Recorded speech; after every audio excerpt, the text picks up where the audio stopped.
Bienvenue dans Genèse à Apocalypse. Je suis votre hôte pour ce voyage à travers l'Écriture. Aujourd'hui, nous arrivons à l'un des moments les plus dramatiques et émouvants de tout l'Ancien Testament. Joseph se révèle enfin à ses frères. Après des années de déguisement, de tests, et de tensions insoutenables, le moment de vérité arrive. Mais cette révélation n'est pas seulement un drame familial, c'est une leçon magistrale sur la providence divine, le pardon radical, et comment Dieu transforme le mal en bien. Prions ensemble avant d'entrer dans ce passage extraordinaire. Lisons ensemble ce passage bouleversant. Genèse 45, versets 1 à 28. Joseph ne pouvait plus se contenir devant tous ceux qui l'entouraient. Il cria, « Faites sortir tout le monde !» Et il ne resta personne avec Joseph, quand il se fit connaître à ses frères. Il éleva la voix en pleurant. Les Égyptiens l'entendirent, et la maison de Pharaon l'apprit. Joseph dit à ses frères, « Je suis Joseph. Mon père vit-il encore ?» Mais ses frères ne purent lui répondre, car ils étaient troublés en sa présence. Remarquez l'intensité émotionnelle, après des années de retenue, Joseph explose littéralement d'émotion. 3 détails cruciaux sont souvent négligés. Premièrement, Joseph fait sortir tous les Égyptiens. Cette révélation est strictement familiale, certaines restaurations demandent l'intimité. Deuxièmement, il pleure si fort que les Égyptiens l'entendent depuis l'extérieur. Cette émotion n'est pas contrôlée, c'est un torrent de 22 ans de douleur et d'amour refoulé. Troisièmement, observez comment Joseph recentre immédiatement tout sur Dieu, c'est Dieu qui m'a envoyé devant vous. Dieu m'a établi. Il mentionne Dieu 3 fois dans ses premières explications.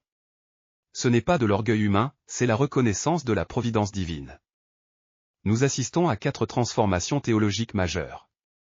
D'abord, la révélation mène à la réconciliation, l'identité cachée devient restauration ouverte. Ensuite, Joseph choisit la providence plutôt que la vengeance.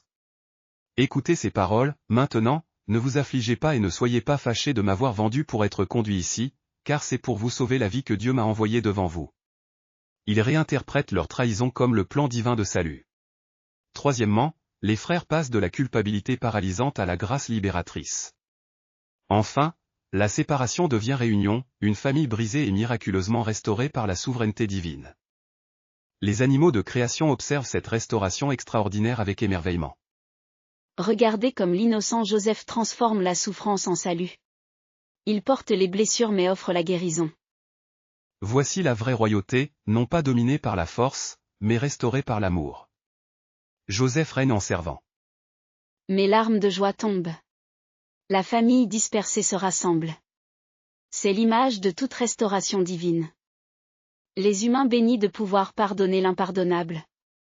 Quel privilège leur est donné! Et pourtant, combien résistent à ce don?